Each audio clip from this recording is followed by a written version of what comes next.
19th of August, and it is Photography Day. So to all you amateur photographers out there, I hope you enjoy your day, take lots of pictures. You may notice that I am wearing my handy dandy band mask. We still have those for sale. They're $5 for the youth size or the adult size if you'd like to order those and rep the band, especially with your band t-shirt a little bit later on this year. Speaking of t-shirts, you may notice that I have a North Hall Chorus shirt on today. Well, that's because our music program works together really, really well. And your student can be in both chorus and band if they choose. Not everybody gets that chance in different schools across the nation, and we're just really excited to be able to offer that to you here. I'm gonna go ahead and take my mask off now, and you're probably wondering, well, how are we gonna play our instruments with a band mask on? That doesn't make much sense. Well, we're not. We're going to take the mask down, and if you've got a handy dandy band mask on, when you come into class, you leave it on until you get all situated and settled at your seat. You'll listen to announcements with your mask on. Everything that we do in the band room, we'll do with a mask on until we get ready to play. These masks are great because you can just tuck them right down underneath your chin.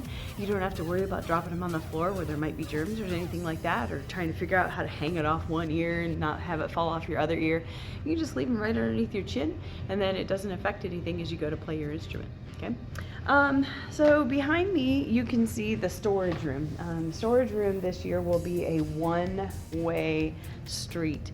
So the students are going to come in the door and go one way into the storage room, gather their things, and go the other way out to their seats in the band room. Right now, as you can see, my sign says that we're still under construction. I'm still working on instrument inventory and getting everything ready for our kids when they come back. All right, every classroom that we have has got a nice big old bottle of hand sanitizer, so any of the students that need to use that at any point in the day, they sure can. The benefit about being in the band room is we do have a sink, so if students need to actually wash their hands with soap and water, we've got that too in the band room. It's kind of nice to have that little perk here in the band room. Cleaning supplies that I'll be using between every class to clean off the chairs and the music stands for every student, so that when they walk into the room, they have a place for them that has been cleaned prior to them taking class. As far as the brass instruments, if you play trumpet, trombone, tuba, euphonium, French horn, we have got brass covers. They've got covers that go over the bells. I've been busy with my sewing machine at home making these, and they're made with ribbon, and they put it over the bell, and then they just kind of cinch them on there and tighten them on. This particular style has dogs and hats, so we're gonna have a little bit of fun with that in the band room this year. Flute players will be getting a face shield that actually won't go on their face, it'll go on their flute. The head joint of the flute will have a hole, well, the head joint will have the shield over the top of it. We're going to cut holes in them so that that will be there to help protect those students. And also, we've got a couple of HEPA air filters that are on order, and they should be here by the beginning of this upcoming week, just to kind of make sure our air is that much more pure in the band room. So thank you for the band parents and some donors that took care of that for us so that we could have band in the band room this year. We are really excited to have all the kids in here and to actually be able to play.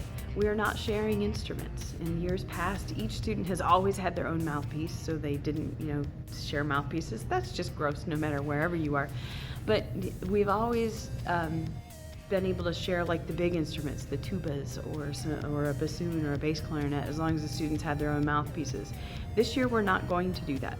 Every instrument has its own specific student to whom it's been assigned, and we are not sharing instruments in the band room at all this year. So if that kind of gives you a little bit more peace in what we're doing in the band room, I hope that helped a little bit today.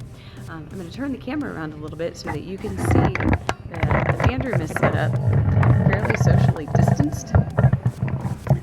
The number of chairs that you see in here is for the absolute max number of students that I have in any class at any given time. And so we've got good distance in between us. And like I said, we're not sharing any of the instruments this year. So when we have students that are going to be in the percussion section, for example, they're going to need to have all their own sticks and mallets. And I'll be real detailed with those students when I have that information ready to give out to them. Well, I hope you enjoyed today's short little snippet of cool things going on in the band room, and I look forward to talking to you tomorrow. Have a great day. Go band and go Trojan.